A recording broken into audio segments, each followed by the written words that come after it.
नमस्कार, मैं हूं श्वेता रंजन। आप देख रहे हैं नेशनल खबर। देश कोरोना महामारी से फैले संकट से गुजर रहा है। संक्रमण के तेजी से बढ़ते आंकड़ों के बीच स्वास्थ्य सुविधाएं जैसे चरमरा सी गई हैं। बेहाल डॉक्टर्स, बेड की कमी, ऑक्सीजन की भारी किल्लत से तबाही का मंजर हर ओर है। सक्रिय मामलों की संख्या में खतरनाक वृद्धि के चलते ऑक्सीजन की मांग भी तेजी से बढ़ी है, जिसे लेकर ऑक्सीजन कॉन्सेंट्रेटर्स की मांग में भी आप देखिए पिछले दिनों आपको नजर आएगा हर कोई इसी की बात कर रहा है। इसकी मांग में तेजी से इजाफा हुआ है। लेकिन पहले ये जानना भी जरूरी है कि ऑक्सीजन कॉन्सेंट्रेटर है क्या। ये कार्यक्रम हम आपके लिए लेकर आए ताकि आप जान सकें कब इसकी जरूरत पड़ती है और इसे उपयोग में लाने का सही तरीका क्या है। ये तो आप सभी जानते हैं कि ऑक्सीजन हमारे लिए कितना महत्वपूर्ण है। इसके बिना हम नहीं जी सकते। शरीर में ऑक्सीजन की लगातार आपूर्ति से हम जीवित रहते हैं। ऑक्सीजन की कमी हमें खतरनाक रूप से प्रभावित कर सकती है।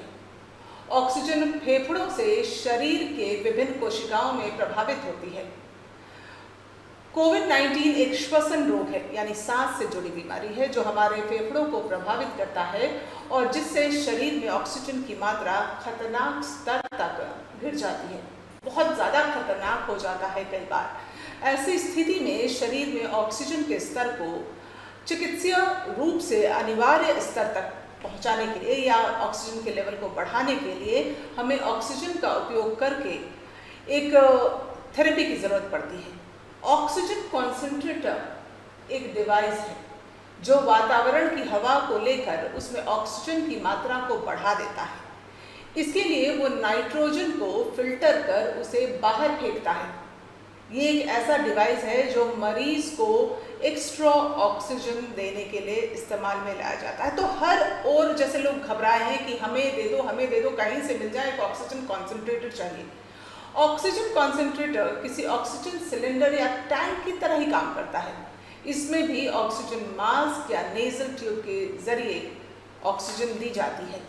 यह तो आपको पता है कि सिलेंडर को रिफिल करने की ज़रूरत पड़ती है, लेकिन कॉन्सेंट्रेटर को आप बिजली के इस्तेमाल से 24 घंटे तक चला सकते हैं। फिलहाल देश में जो हालात हैं उसमें ऑक्सीजन कॉन्सेंट्रेटर की मांग जो है वो आसमान छू रही है। ऑक्सीजन लेवल गिरने की स्थिति में लोग पैनिक बाइंग कर रहे हैं। अब एक साथ कई कॉन्सेंट्रेटर खरीद रहे हैं, अपने घरों में ही कॉन्सेंट्रेटर लगवाना चाह रहे हैं। लेकिन क्या आप जानते हैं कि इसका इस्तेमाल कब और कैसे होना चाहिए? सामान्य स्तर से कम ऑक्सीजन लेवल होने पर भी हर कोई कॉन्सेंट्रेटर का इस्तेमाल नहीं कर सकता है। ये हम आपको सतर्क करने के लिए कार्यक्रम लेकर आए हैं। एक्सपर्ट्स का मानना है कि ऑक्सीजन कॉन्सेंट्रेटर सिर्फ कोविड के मॉडरेट केसेस में इस्तेमाल हो सकते हैं, यानी जब हल्का फुल्का संक्रमण हो, या फिर उन केसेस में जहां ज़रूरत अधिकतम 5 लीटर प्रति मिनट की होती है। अगर आपका ऑक्सीजन सैचुरेशन लेवल 90 से 94, 90 to 94 है तो आप कॉन्सेंट्रेटर का इस्तेमाल कर सकते हैं। लेकिन अगर ऑक्सीजन लेवल और डिप करने की स्थिति में ऑक्सीजन सिलेंडर की ज़रूरत पड़ती है, ना कि ऑक्सीजन कॉन्सेंट्रेटर की। अगर उससे ज़्यादा डिप कर जाए तो सिलेंडर चाहिए। डॉक्टर्स बताते हैं कि कॉन्सेंट्रेटर का इस्तेमाल सिर्फ हल्के कोविड संक्रमण में ही किया जाना चाहिए या फिर बिना अपने चिकित्सक के सलाह के इसका इस्तेमाल आप कतई ना करें।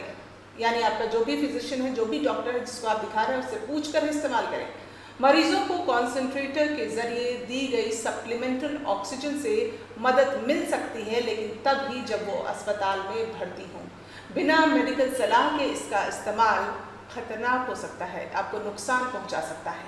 आपको बता दें कि कॉन्सेंट्रेटर 2 तरह के हैं, स्टेशनरी और पोर्टेबल। दोनों ही डिवाइस अपनी ऑक्सीजन बिना किसी रिफिल मदद के बनाते हैं। बस सिर्फ अंतर होता है, जैसे नाम से ये है कि स्टेशनरी में सीधे बिजली सप्लाई चाहिए होती है, जबकि पोर्टेबल बैटरी पर भी चल सकता है। तो कॉन्सेंट्रेटर खरीदने की यदि आप सोच रहे हैं, मन बना रहे हैं, तो आपको क्या चेक कर लेना चाहिए? इसे खरीदने से पहले ये पता होना चाहिए कि मरीज को कितनी लीटर ऑक्सीजन की ज़रूरत है। इन सब बातों का ध्यान बहुत ज़रूरी है।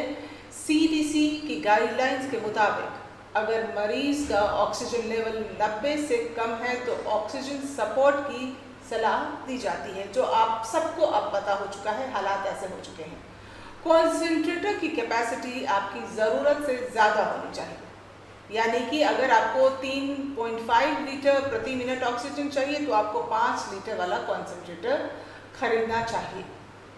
हमेशा ऐसा कॉन्सेंट्रेटर खरीदना चाहिए जो ऑक्सीजन प्योरिटी इंडिकेटर यानी OPI के साथ आता हो, जो इंडिकेट करता है ऑक्सीजन की प्योरिटी लेवल को। 90% से ज़्यादा प्योरिटी के साथ 5 लीटर वाला कॉन्सेंट्रेटर 3 लोगों के छोटे परिवार के लिए एक सही ऑप्शन माना जाता है, सही विकल्प है, ऐसा खरीदा जा सकता है। 5 से ज़्यादा सदस्यों वाले परिवार के लिए 10 लीटर का जनरेटर ठीक माना जाता है। हालांकि खरीदने से पहले फिजिशियन से सलाह लेनी बहुत ज़रूरी है। शरीर में ऑक्सीजन का स्तर ऑक्सीजन सैचुरेशन के रूप में मापा जाता है। तो अगर मैं आपको इन सब बातों को संक्षेप में करके बताऊं तो SpO2 यानी ऑक्सीजन लेवल जो आप आजकल घर में हर कोई माप रहा है, हालात इतने खतरनाक हैं, बुरे हैं। आप अगर देख रहे हैं कि अगर आपका ऑक्सीजन लेवल जो है 90 से 94 है तब तो इसका इस्तेमाल सही है, ओके है, लेकिन अगर उससे ज़्यादा होता है तो ऑक्सीजन सिलेंडर ही लगेगा और इसका उपयोग आप कतई भी बिना डॉक्टर की सलाह के ना करें। पैनिक बाइंग ना करें। ढेर सारा कॉन्सेंट्रेटर खरीद के रखने से कोई फ़ायदा नहीं होने वाला है। आपको उसका सही इस्तेमाल आना बेहद ज़रूरी है। सो एक ऐसा कार्यक्रम हम आपके लिए लेकर आए हैं जिससे आप जागरूक हो सके, अलर्ट हो सके और कोई गलत कदम आप ना उठा लें जल्दबाजी में। इसलिए आप हर चीज़ का प्रॉपर ध्यान रखें कि आप किस तरह की कॉन्सेंट्रेटर ले रहे हैं, आपको कितना यूज़ करना चाहिए, डॉक्टर की सलाह दी है कि नहीं, और आप स्वस्थ रहें, अपने परिवार को भी स्वस्थ रखें, यही चाहते हैं हम। अपना ध्यान रखिए। नमस्कार।